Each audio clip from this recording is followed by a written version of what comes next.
Hello everybody, welcome to Tech Tuesday. It's 3 o'clock. I'm Rick Usey. I'll be right back.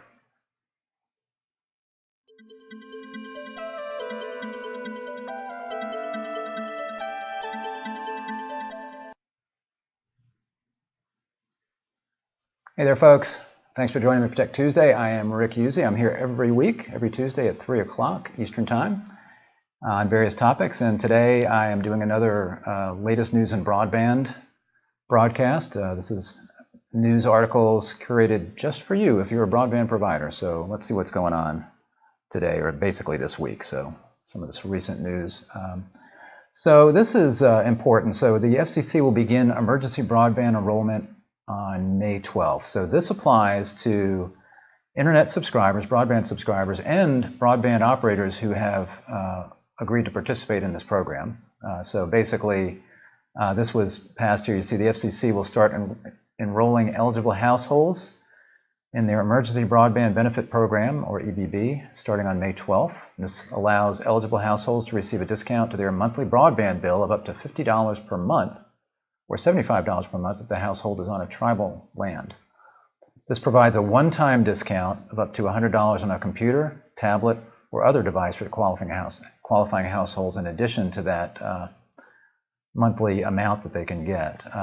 Says the FCC is moving quickly to get this up and running. The $3.2 billion program was created by Congress as part of the Consolidated Appropriations Act of 2021. And then in late February, it established the EBB with a goal of making it available to eligible households within 60 days. So this is something they've been working on to try to get out pretty quickly. This is a temporary subsidy.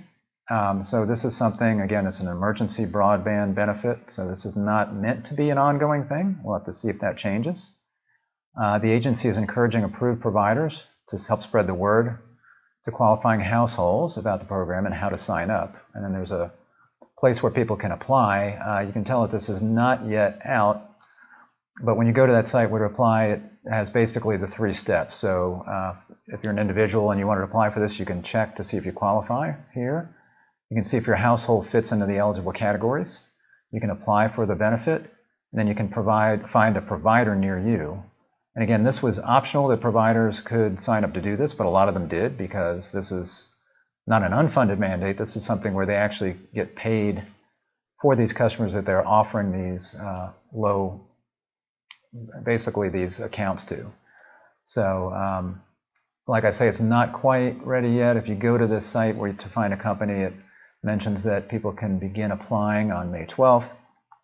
And then looks like there's going to be a link here. There's not yet a link where you can click on the companies to see who in your state is offering this. So this is out now. Again, part of this was driven by the COVID pandemic and a lot of people being at home. Suddenly they were at home, maybe they lost their job, so they didn't necessarily have the money to be able to pay for broadband, and then also maybe don't have good broadband in the area. Of course, this won't help with that. But if they are unable to get broadband due to being low income or having lost their job, that kind of thing, this will help them there. Kind of in a related topic, low-income families and broadband, this was something I talked about last time on the industry news. So there's a $15, the New York legislature just passed a budget that has a $15 mandate where broadband providers in the state have to provide low-income households broadband for $15. So I had said at that time that I didn't see how that was going to fly, and sure enough, here broadband industry groups sue New York to stop $15 broadband service mandate. Just about everybody saw this coming. A group of broadband industry associations have sued New York in an effort to stop the state's recent mandate to provide a $15 tier for broadband service to low-income residents. New York State, some of the ones would be the New York State Telecom Association, CTIA, US Telecom, NTCA, ACA Connects, among others, it says. So, and as it mentions here, the New York mandate was passed last month as part of their budget bill, and it gave ISPs operating in the state of New York 60 days to offer a $15 broadband plan to households that include a member eligible for discounted school lunches, food stamps, or other qualifying factors. So basically, this was really an unfunded mandate that the state of New York said, if you're operating a broadband business, you need to provide this service to low-income families. There was no information about usage restrictions, anything like that. And it's a mandate that, again, did not, to me, seem like it's going to go over, because these are private companies. This is not like them talking to a public utility that's regulated in the state, saying, what prices they have to provide. So, lawsuit filing argues that New York does not have legal authority to regulate internet pricing. It also mentions here that the service has to be at least 25 megabits per second. Again, it doesn't talk about whether you can put a usage cap on that. I would think if this does allow to be, if the courts allow this to go through, I would think that there would have to be some kind of limitations on that you can't be providing this to families that then are going to use a lot of broadband access, because that would be even more of a hardship on these ISPs that are providing the service. And it does say that providers that are 20,000 households or fewer could gain an exception if they can demonstrate a financial hardship. What does that mean? That's really kind of nebulous. How do they demonstrate that? Well, again, they could be losing money on each and every one of these accounts. So is the financial hardship that they can afford not to lose as much money, or maybe they're not in hardship if they can afford to lose that money? That's why none of this really seems to make any sense. These are private companies. And this is, it's not being looked at that way. According to the lawsuit filing, New York estimates about 35% of households in the state, about 2.7 million households, would qualify for this $15 broadband service. So it'd be nice to be able to do this, but again, these are private operating companies. And the governor of New York's been a little bit combative on this even before this lawsuit. He said, you don't operate in the state of New York by an act of God. You operate in the state of New York by the will of the people, said Cuomo.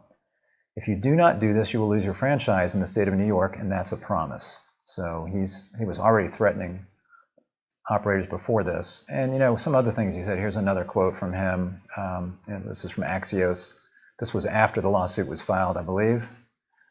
It says, this is nothing more than a transparent attempt by billion-dollar corporations putting profit ahead of creating a more fair and just society, Cuomo said in the statement. So, and that kind of reeks of socialism there. That doesn't sound, that doesn't sound like a capitalistic kind of society. You can be a billion-dollar corporation and still care about people, but these are for-profit institutions. If these companies want to pick this fight, impede the ability of millions of New Yorkers to access this essential service, and prevent them from participating in an economic recovery, I say bring it on. Well, they're bringing it on, and again, I don't know how he wins in court based on the fact that these are private companies and they should not be able to legislate in a price cap for private companies. According to the lawsuit, more than 50 providers in New York intend to participate in the subsidy program known as the Emergency Broadband Benefit. So that's the thing I was just talking about. So that benefit is available, and more than 50 providers are participating in that, allowing these low-income families to get these services at that lower price, or really that's provided for them for free, but it's a government subsidy, right? So this is a subsidy where the government is funding it. It's temporary, as I said, so that's the issue with that. It's meant to be an emergency broadband benefit where, again, maybe people lost their job and trying to recover from any of the impact on the economy from COVID-19. So that's temporary. So the question always comes up, what do you do after that temporary subsidy is gone? And that may be what President Biden is talking about in the infrastructure bill, specifically the broadband portion of that. There's $100 billion that's been talked about for broadband, and one of the things that he stressed heavily in there was he doesn't want temporary subsidies, and some people were saying, including me, that could refer to USF, the USF funds, but it could also refer to this particular program right here.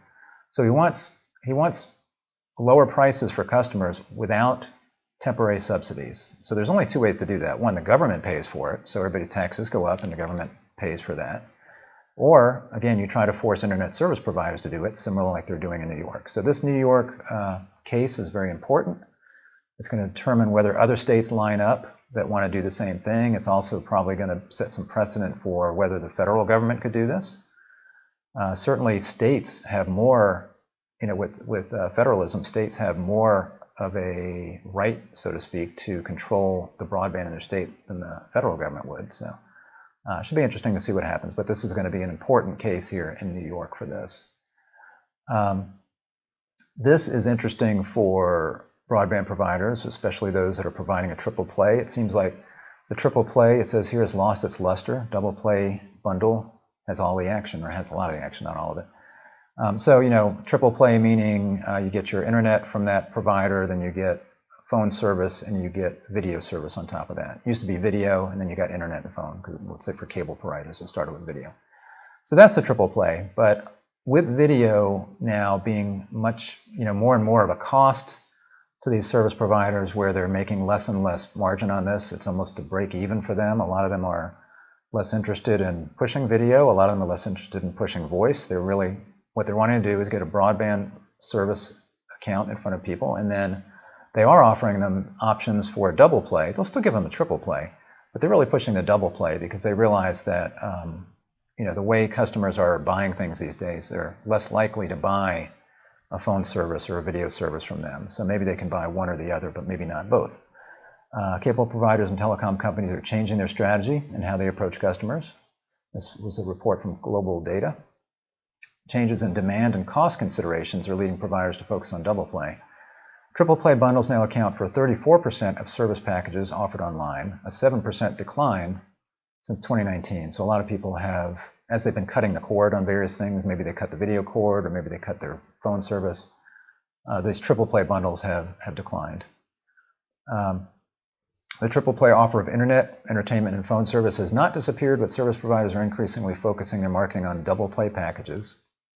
Reasons for this include mobile phone service, reducing home phone needs, and streaming entertainment services eating into consumer pay needs, so pay TV needs. So, you know, a lot of people, they get their mobile phone, they decide they don't need a landline. We've seen a lot of that, and a lot of them realize, well, I can stream a lot of the content that I want over my broadband connection, so I don't really need my pay TV service, whether that's a direct TV or a, you know, just a traditional cable pay TV. Verizon's Mix and Match on Fios is an example. So they've got their different packages. You can get 100 meg, 300 meg, and a gigabit for different prices, but then you can add on this double play, you know, at a discount. For example, video option for a minimum monthly fee of $50, while a phone option was another option to add on for $20 a month, but it was mentioned almost as an afterthought. And that is the way it is with landlines right now. It's almost an afterthought for them and a lot of people. Telecom offers by bundle type in 2020, and you can see here, this is the triple play right here that's been declining, and then you've seen an uptick in this double play as far as percentages of what's being offered there.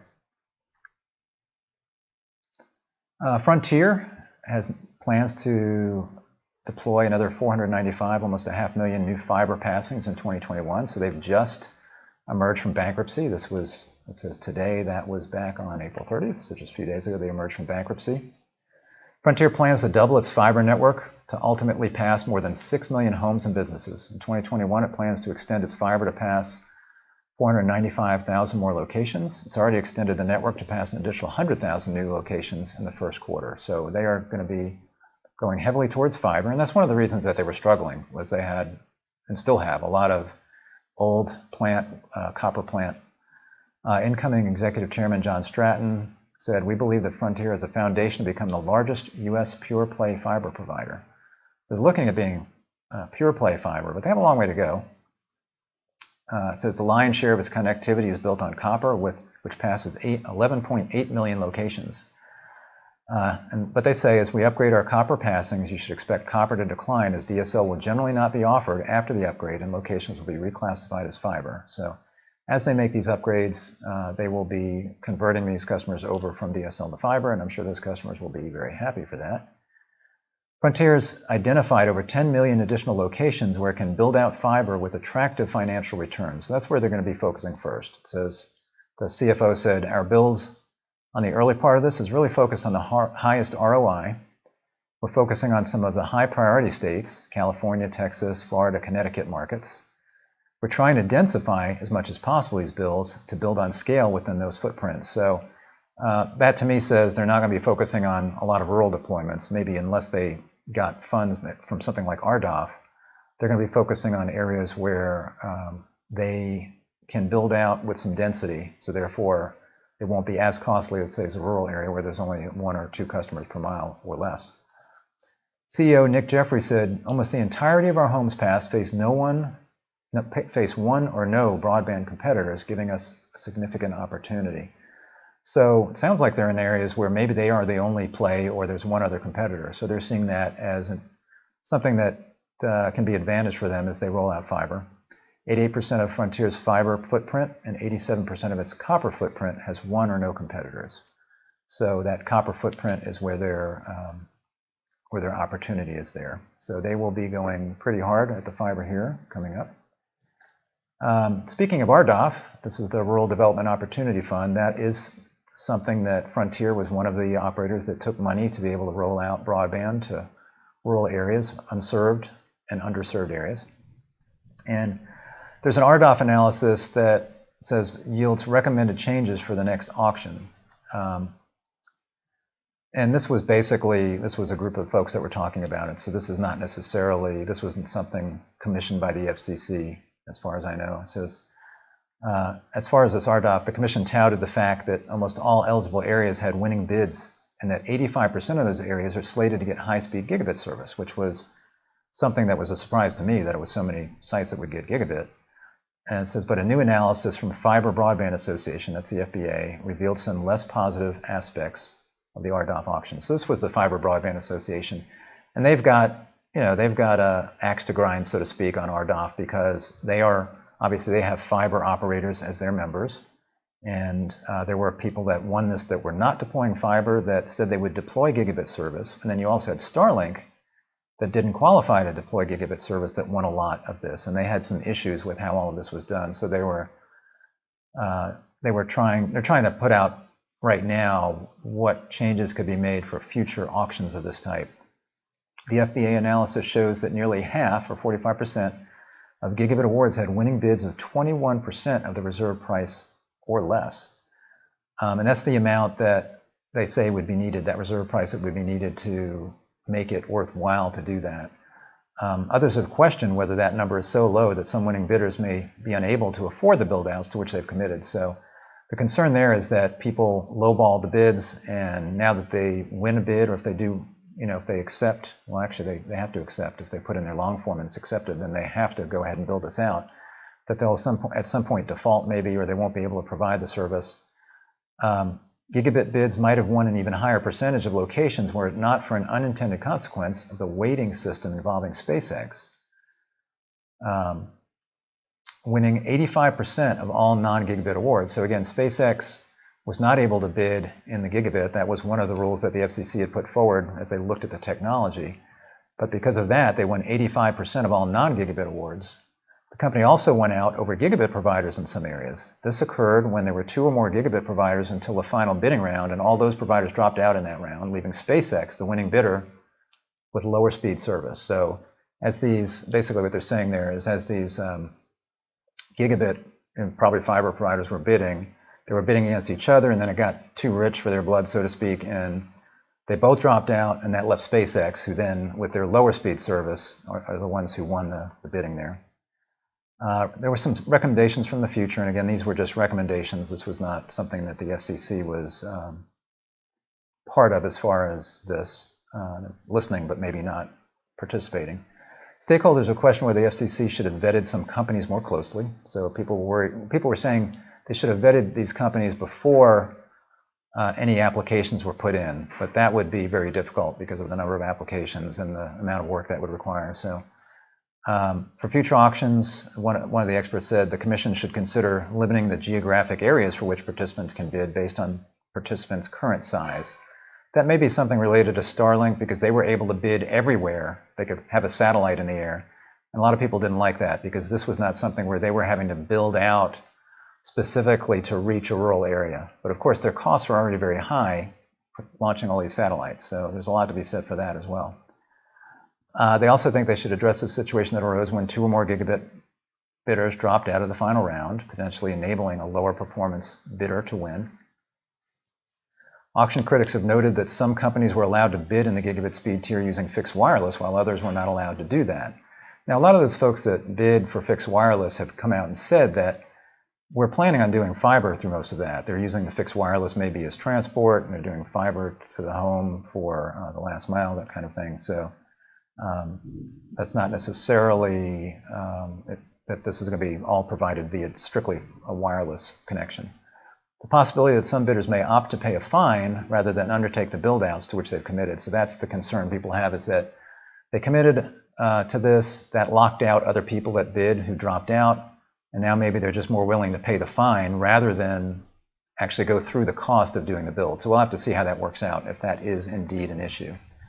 So RDOF, the applications are still out there, and the FCC may, it said in here somewhere that the FCC may sit on some of these applications rather than ever approve them. So rather than going back and denying some, they may just sit on them. And that's pretty much the same thing as not approving it. So we'll just see what happens there. And speaking of satellite and Starlink, they've just received approval, and this is really important for them. They received approval to tweak their altitudes. It says altitude tweak to boost Starlink broadband speeds and latency. And when they say boost latency, they don't mean make latency worse. They mean reducing, actually, latency. So boosting the speed, reducing latency. At present, SpaceX has already launched 1,374 low Earth orbit satellites into space. Their initial ambition is to deploy a total of 4,425 by 2024, and potentially followed up by 12,000 at a later date, possibly 2026. So they've been launching lots of satellites. They're currently offering the service in North America and the UK and I think Canada. Maybe Canada. I know OneWeb is up there. So this is important for them. And here's the modifications that they were granted. I don't get this first one and why it's important. So they're able to reduce the number of satellites from 4,409 to 4,408. I'm not sure where that one satellite is even in there. It's kind of funny. They can reduce the primary operational altitude specified for 2,814 satellites to change it from 1,100 to 1,300 kilometers range to the 540 to 570 kilometer range. So that's in miles. That's roughly going from 600 plus miles down to 300 plus miles in altitude, and that will help with latency. They're reducing the latency that way. It's not going to cut it in half because most of that's through space, so it'll reduce the latency, but the latency is already good even on these satellites that are at 600 miles in the air. We note that the FCC had previously, in 2019, only allowed Starlink to operate 1,584 of their satellites at 550 kilometers, or roughly 300 plus feet. So they've received approval to operate more satellites at this low Earth orbit. And that's important. Latency is important for things like streaming, like video calls. If you want to FaceTime somebody or something like that, you can't have high latency. Gaming, very important for gaming. And the latency with satellite satellite is going to be similar to what you get on a cable modem connection today. Not low latency cable that's coming out with DOCSIS 4.0 10G, but it's very similar to the current kind of service that you get from cable modems. A number of rival operators, including Viasat, SES, Hughes, and Dish Network, OneWeb, Kepler, and Kuiper, that's Amazon's, had lodged opposition to the proposed change, with many arguing that it risked creating more interference for their own satellites. So you've got OneWeb out there. They've launched some satellites. They're going to be operating right now. They're in Canada, and they're going to be operating up there, and probably other areas in North America. You've got Amazon that has not launched anything. They just recently have come up with a way that they're going to launch their satellites. They're contracting with a company that can launch them into space. So they're a little bit behind, but they're complaining. As are obviously Viasat, SES, and Hughes. Those are Dish Network. These are geostationary satellites where their speeds are not as good as these low Earth orbits, and their latency is much, much higher because they're up like 36,000 feet in space. The company is also seeking approval for 30,000 more satellites at altitudes ranging from 328 kilometers to 614 kilometers, which is likely to send shivers down the spines of anybody involved in observational space. Telescopes, for example, are concerned about the rising risk from collisions or the space junk problem. So that is, what people are concerned about. While there's a lot of space up in space, when you start throwing this many satellites up there, people are worried about just trying to make observations using, astronomy.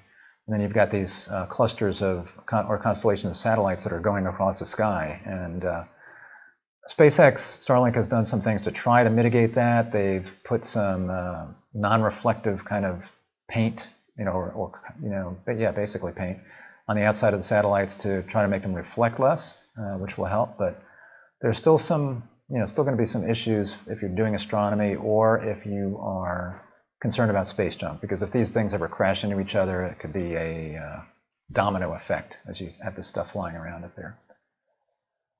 Roku pulls YouTube TV from channel store. So talking about streaming now, we'll switch gears here.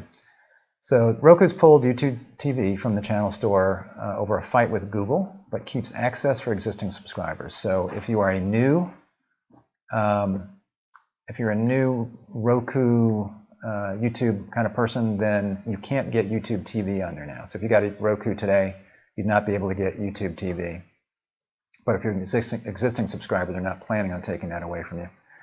Roku's deal to distribute YouTube TV expired Friday, and amid its standoff with Google, Roku pulled YouTube TV from its channel store. For now, however, Roku said it's continuing to provide access to YouTube TV for existing subscribers unless Google takes actions that require the full removal of the channel. Roku alleges that Google is seeking anti-competitive terms. So what they're saying Google is doing, they're saying that Google is demanding that if a Roku user has the regular YouTube app open, that the platform cannot display search results from third-party services like Netflix, Disney Plus, or HBO Max. So, yeah, I could see where that would be a problem.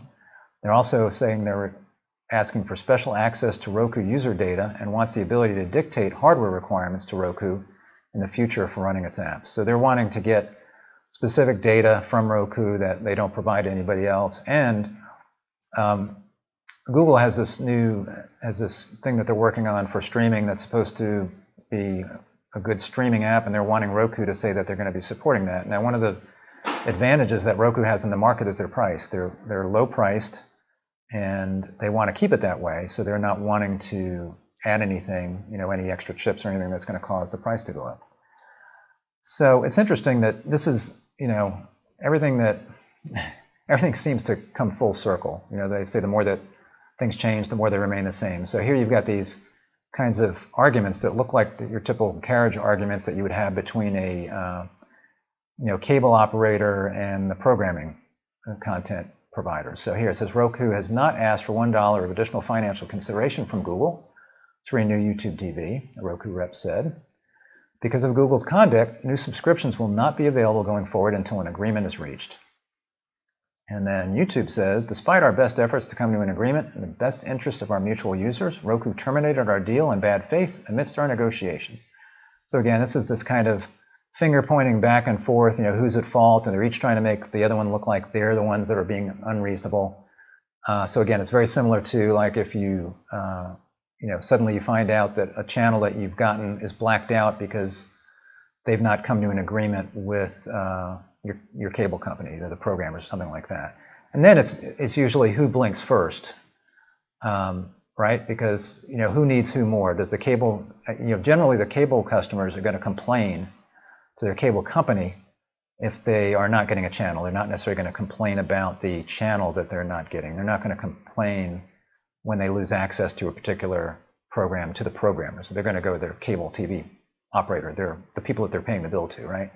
Well, here, I don't know who they complain to, so I'm not sure who has the leverage here. Roku has a lot of leverage. They're one of the most popular streaming devices out there. YouTube TV is popular, not as popular as it was when it was like $45, because it's like $65 now. But it's a popular service, but there's not the kind of leverage here. So I'm not sure who's going to blink. It may stay this way for a while, but that's what's happening with these guys. A little bit more in streaming. So Warner Media CEO's Hollywood movie gamble pays off at box office. So, if you're not aware, so with the pandemic, HBO Max decided that they would start putting out new releases of movies the same day that they were going to be available in the movie theaters, because people weren't going to movie theaters really so much because of the pandemic. More people are going now. Here in Georgia now you can go to a movie theater. There are no restrictions on how far you have to sit, that kind of thing. But with this, a lot of people were not very happy about that. says his most surprising decision, the CEO, came late last year when he announced plans to release each movie in the Warner Brothers slate on HBO Max at the same time it hit theaters. The movie shattered the so-called theatrical window and outraged many in Hollywood. Even though they were available to watch at home, Warner Brothers movies became the hottest ticket in theaters. While movie attendance and revenue is still well below pre-pandemic levels, films such as Godzilla vs. Kong and Mortal Kombat have shown that the cinema experience isn't dead. So yeah, I think people like to go to movies. Especially when they've been at home for so long. So I could see that, if you can get out and feel safe and go to the movies and look at the big screen, people like that experience of seeing a film with other people, hearing the audience reaction, the big screen. It's a night out as opposed to sitting at home. So I can see that. Last month, Godzilla vs. Kong surprised analysts with 32 million in domestic ticket sales in its debut weekend. And last week's Mortal Kombat, an action film based on a 1992 video game, took in 22.5 million. So these are coming out on HBO Max and then in the theaters on the same date.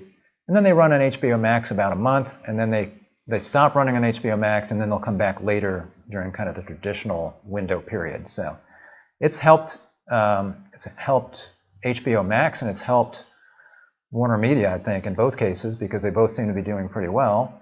HBO Max has gotten some subscribers from this. It's difficult to measure the effect that the hybrid movie strategy has had on HBO Max subscriptions, but they have been climbing faster than analysts predicted. Last quarter, AT&T added 2.7 million U.S. HBO subscribers, and that combines HBO cable network and HBO Max users for a total of 44.2 million. It aims to have 67 million to 70 million globally by the end of 2021. And I would assume that most of those ads are HBO Max and not HBO, the premium channel on cable, since cable's been, premium and cable themselves have been losing subscribers. After Godzilla vs. Kong debuted on March 31st, HBO Max saw a jump in users launching the app, according to Bloomberg's analysis. It also got a boost from the streaming-only March 18th release of Zack Snyder's Justice League. That was his cut version of that movie that had debuted in 2017, which was kind of panned, and the Zack Snyder's version actually got pretty good reviews. So this shows you the importance of content. This is what has really boosted HBO Max as a streaming video service. And that's why if you're a streaming video service, it's important, especially in subscription video streaming, it's important that you have content to keep people coming back, to get them to subscribe and then to keep them coming back month after month. On this vein, this study says the average consumer is nearing 6 different video sources in the home. Now, this is just not streaming, we'll see, but that's pretty interesting compared to, let's say, 10, 20 years ago when you had 1 or 2 maybe. New data from Hub Research finds that the typical consumer accesses 5.7 different sources of TV content, including traditional pay TV service. That would be like your cable TV service or Dish Network or DirecTV. All available streaming services and over-the-air reception through an antenna. That number jumped by nearly 1 full service in 2020 and is almost twice as high as it was in 2019, so a big change there in 2 years. The large jump in the average number of services is attributed to an increase in the use of multiple streaming services and greater adoption of free, ad-supported services such as Pluto TV, Roku Channel, and Tubi, among others. Almost 60% of all TV consumers use 2 or more of the top SVODs, like Netflix, Amazon Prime, Amazon Prime Video, Hulu, Disney Plus, HBO Max, Discovery Plus, Paramount Plus, a whole bunch of them. The percent of consumers using a free ad-supported TV service is up 8 points since last year at 48%. So that's where a lot of the growth has been on this ad-supported TV. That's kind of what we're used to, in a way. Well, that's the old version, actually. The old over-the-air TV, completely free. Or you've got ad-supported, which would be like your cable TV service. So you've got your free TV service, you've got ad-supported where you pay a cable subscription and you watch some ads for some content on some, on most of the content. Other stuff, maybe you don't watch ads. Obviously, premium channels, you don't watch ads. Says 1 in 5, 21% say they plan to add new services in the next 6 months. A strong majority say they'll add without cutting anything they have currently. So again, this is the reason why content's important, because people are seeing, oh, that's a show that everybody's watching and I want to watch that, but I don't want to cut this other thing because everybody's watching that and I like that show. So content is king in this area. Those who currently have 4 or more services and who expect to add new services are even more likely to say they'll keep everything they have, 78%, without replacing anything. They probably have more disposable income, which is why they have 4 or more services now and they can afford to add more. A bit over half of TV consumers feel their bundled TV services meets their needs very well, but the other half aren't completely satisfied, with an average of nearly 6 TV sources at their disposal. Nearly half feel their TV bundle meets their viewing needs only somewhat well, 42%, or not at all well, 6%. So some people, almost half, are not satisfied, not that satisfied, or not satisfied at all.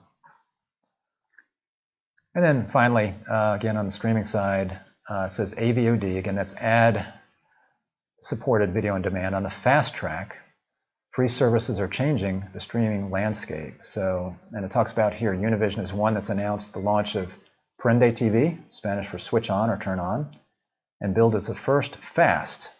There's a new acronym for you, free ad-supported television. So this is like your over-the-air TV that you didn't used to have to pay for. You had an antenna, you picked it up, and you didn't pay anything.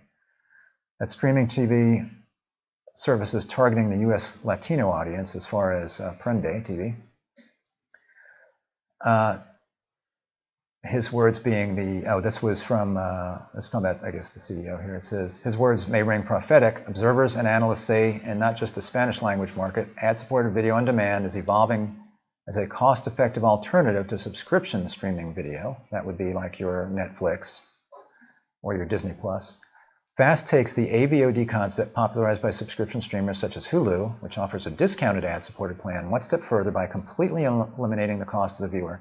And this is really, you can see why this is taking off, because people have subscription fatigue on some of these things as they start to subscribe to multiple different SVODs, and it's like they see their bill going up and up and up, and it's like, why did I cut the cord? Because I'm paying so much. So they're starting to look for these really what they're calling now FAST, where you don't pay anything, as a way to supplement their entertainment. And this is especially important for younger folks who never, what are called cord neverers. They never had a cable TV account or pay TV account. But this gives them something free. You know, they could be somebody in college, or out of college, they have less disposable income, they can get this free content.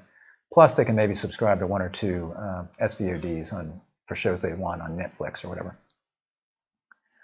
Several are doing this, looking at this. Fox Corp, Viacom, CBS, and Comcast, among others, are investing heavily in FAST platforms, such as Tubi, Pluto TV, Xumo, respectively. Other players include Redbox, Free Live TV, the Roku channel, IMB TV, and Crackle Plus, featuring video streams that look like linear television with programming advertising stitched into the feed. That sounds familiar. So again, everything that's new, everything comes around and goes around, whatever. Everything that changes is new again. So there you go again. We've got back to our free TV that we can all get. Xumo reported 24 million average monthly viewers, up from 9.6 million prior to the Comcast acquisition. Tubi saw viewership jump 58% in 2020.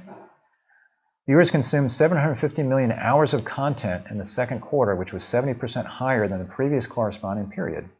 And Pluto TV saw monthly viewers top 30 million. So you can see that all of these platforms are seeing growth. So there is going to be something to be said for this completely free ad-supported TV. To retain existing viewers and lure newer ones, AVOD is moving beyond catalog programming and offering original content and exclusives, including for the first time live sports, with the goal of driving revenue. Again, content, important. It's free, so it's less important here, but they still want eyeballs because it's ad-supported. So the live sports is important. Live sports is one of the reasons that people are hanging on to their pay TV service, because it's harder to get through a subscription streaming service. And then there's local TV, local content like your local news. So those are reasons that people are hanging on to pay TV. But again, if you have a ad-supported channel and you've got some original content on there that is kind of buzzworthy, that people want to watch, that's going to get more subscribers for you. So again, those are more eyeballs for your ads. All right, that's it for today for the latest broadband news. I hope you enjoyed this. Give me a thumbs up on our on the YouTube channel if you can. If you like this, go ahead and subscribe by hitting the subscribe button. There's also a little logo down in the bottom corner of our YouTube channel when you're watching a video. You can subscribe there as well. Just click that. Thanks for joining me. I will be back next week for a new Tech Tuesday. I will see you then. Bye-bye.